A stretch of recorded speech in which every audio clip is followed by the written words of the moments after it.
Ladies and gentlemen, welcome to TDO. My name is TT. Today we're gonna be discussing solid geometry. Others can say prisms and pyramids. Now, without wasting any time, let's get right on to it. Before we carry on to the lesson, it is my greatest pleasure to let you know that I've done some research and came up with something specially made for you, which is engineering drawing course for beginners. So if you are interested, there is a link in the description. You can just click it there, which is gonna take you to this page right here. We start from the very basic of engineering drawing, such as reproduction drawing. It's also broken down into pieces, so we're not rushing anywhere, just being fed the knowledge a bit by bit until you get the hang of it. So it's from the very basic all the way up to the more advanced stuff, and then going to the isometric, it's also broken down to pieces. We start by the isometric positioning. We start by explaining that first, and then we jump to the isometric drawing itself, isometric circles after, and then at the end is iso polygons. So these are all the tools that you will ever need in order for you to understand engineering drawing. So if you are interested, you come back to this page after clicking the link in the description. You scroll down to the very end, and then there are packages right there. There is a membership option, and then there is a once-off option right there. So in a membership option, you can pay on the monthly basis and get access to all the curriculum right there. And then on the once-off payment option, you just pay only once, you get the full access forever. It will be up to you to choose the option that you're gonna be comfortable with, but all in all, I would pretty much appreciate your support. Alright, that's it. Now let's go back to the lesson. Right here we have a question that says figure 7 shows the front view and an auxiliary view of an octagon prism. Draw in first angle orographic projection, note that, and to scale 1:1, note that the following views of the octagonal prism. Now, the first views, we have the front view and the auxiliary views. They want the front and the auxiliary. And the second task, they want the left view. The third and the last, they want the top view. Alright, now, we won't be focusing much on the views because you already know that from the orographic projection session. So now, here is what we have. Let's start by the first point right there. They want the front and the auxiliary view. They want you to draw that. Now, what is the front view? What is the auxiliary view in solid geometry? Let's distinguish between the two. This view up there, that is the what? That is the front view. And then you have this view right here. That is your what? Your auxiliary view. But if you pay close attention to these views, this is the bottom part of this body right there. This is an octagon. So this is an octagonal solid. So this is an octagonal prism. So since this is an octagonal prism, so this right there is the bottom view of the what? Of the prism. This is how it looks like at the bottom. And then even at the top side, it looks like this because this thing is a whole solid, it's a prism. You look at the beneath face, you see this shape, and then if you look at on the opposite face, you're gonna see the very same shape again. But now this is an auxiliary view, just to name it, and then the actual view that you're gonna be dealing with is that one, the front view. So now since your first task was to draw the auxiliary view and the what and the front view, you just copy and paste these two views right here. Just take these two views as they are, you copy them to your answer sheet using the given dimensions. Now, how do you do that? Let's go to our answering space and complete the task. Now, the first thing that you do, you start by drawing that auxiliary view first, because without the auxiliary view, you cannot come up with the front view. So the best way to tackle this thing is to start with the auxiliary view. And then from the auxiliary view, you start projecting. So let's go back to the front view and confirm. The front view is inclined at an angle of 45. And then remember on our polygons session, when you were to construct an octagon, what angles were you using? You were using the very same angle of 45 degrees. In other words, this angle right there to the surface is 45 degrees. So if this angle is 45 degrees, and then obviously this one is also 45 degrees. Now this line is inclined at 45 degrees to the horizontal. Yes. How about our front view? The front view is also inclined at what? At 45 degrees to the horizontal. So now what you have to do is you project each and every corner at an angle of 45. So now this line is parallel to that one, which means it's also at an angle of 45. So now what you need to do in order for you to come up with the front view is you project that corner being the first one right there. It should be parallel. And then the second thing you do, you project this following corner, and then you end by projecting the two left corners. And then after projecting all your corners exactly like this, the next step that you should do, you take your 45-degree ruler, you draw another line that is at an angle of 45 to the surface. It should be perpendicular to what? To these four projectional lines that you created right there. So now you take your ruler, you create a perpendicular that is at an angle of 45. Automatically, 45 crosses another 45.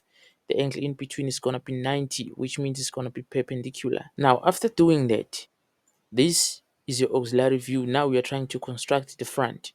So now, this sharp corner right there is the very same corner as that corner right there. So now you have to mark the length along the line from this point to the end point is what? It's 60. So you take your ruler, you mark 60 units, and then after marking your 60 units, you pull up your 45-degree ruler, you draw another 45-degree line that is parallel to the previous one that you created. So now what do you have? You have your auxiliary view here, and then you have your front. So let me clean this up so that everything is gonna be clear. There is your auxiliary, there is our front view. Now, going for the next step. Remember, what you did was to create the auxiliary view first, and then you projected all those corners at an angle of 45 because the front view was inclined at an angle of 45 also. Now you take that, you put it on a cartesian plane because remember, we want to construct what? Views. So this was the given front view, this was the given auxiliary view, and then the front view should stay in its place in a cartesian plane, and it should be set up in a way that is going to be suitable for what? For the first angle, because we are dealing with the first angle. So obviously the front view is going to be in the first quadrant, and then the top view is gonna be in the third, which means it's gonna be down there.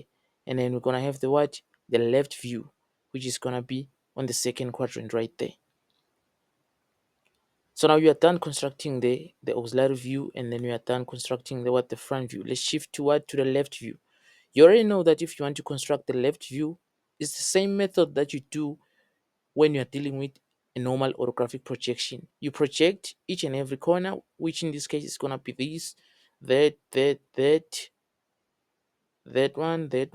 one, and lastly that one. You're gonna be projecting them to the what? To the right hand side. Remember, when you're projecting, you do not measure anything because these are just faint lines. They are for projecting. They're just construction lines, which means no matter how long you make them, nobody's gonna be bothered by them.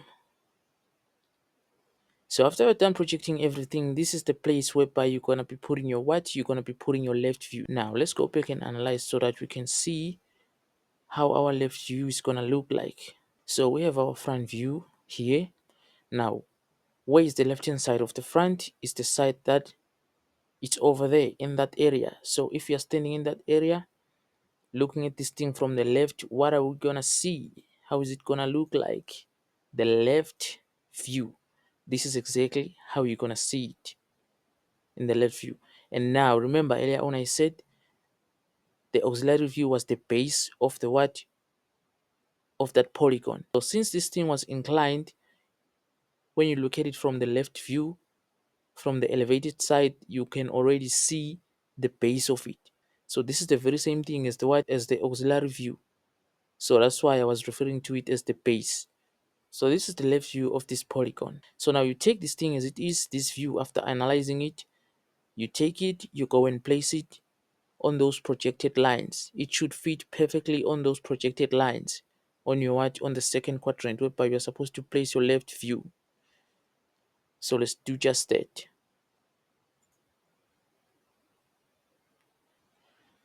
So now this is what? Is the front. We were to put our left view right there. You see how good it fits all our projection lines. So this is exactly what you should do. That is exactly what you should do. So now let's focus on some points here. You see on the bottom shape, you see the bottom shape is the same shape as the what, as the auxiliary view using faint lines. All right, now some of you might ask, what are the dimensions, this distance from there to there? Now let me tell you something. What you need to do is you create a cross right there on your auxiliary view, and then you take your compass, you place it there and there. This is the very same distance from this line up to what? Up to that end line over there. It's the very same distance. And then now, do not make the mistake of measuring this point and that point with this distance right there.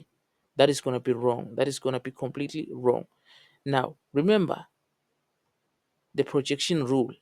If there are lines projected from your front view to the what, to the right hand side, which means now everything that is regarding the height of that view is already solved. That is why you projected each and every corner. You were solving every height that is there, every dimension that is going upwards. So now you don't worry about the height of the view. The only thing that you worry about is the wideness from this side to this side.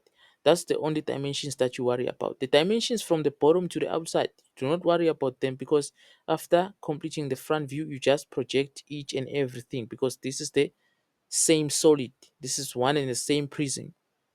There's no need for you to remeasure the dimensions. You just project everything. It will give you the height. That's why projection is so important. So now where do you get the wideness of that view? You get the wideness of the view from what? From the auxiliary view. You just transfer this line from this point to that point, is the very same point A, point B. And then you have point C, point D there, point C right here, point D there. You take the same distance, and then you have E, F, you have E, F right there. And then this one, there's no need to remeasure it, to go back and remeasure it. You can just project it from the first AB. You just project the AB, you take the A, you project it to the outside, it's gonna be exactly in line with this second last point, and then you go to the B point. You project it vertically, it's gonna be in the same line with what? With the last point right there. So now we're done with the left. Let's go and focus on what? On the top view, because now we have the front, and the left complete. The top view is supposed to be here on this space right there. So now let's go and analyze how our top view is gonna look like, and then we'll come back and place it right where it's supposed to be. All right, now coming back to our 3D prism. Right. So from the front view, we want to spot the top. This is exactly how the top looks like. So same rule applies. You take this view as it is, you transfer it to what? To the top side using the dimensions. Everything grows from the front view. So now we projected for the left, now we have to project for the top view. Starting with this first corner right there, go straight to the downside. Followed by that one. Each and every corner you project.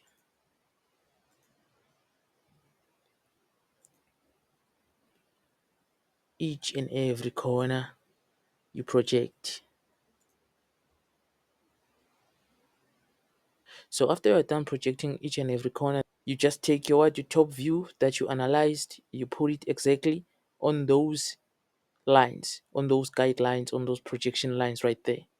So for the last time, let's go and analyze the top, and then we're gonna come back and place it where it's supposed to be.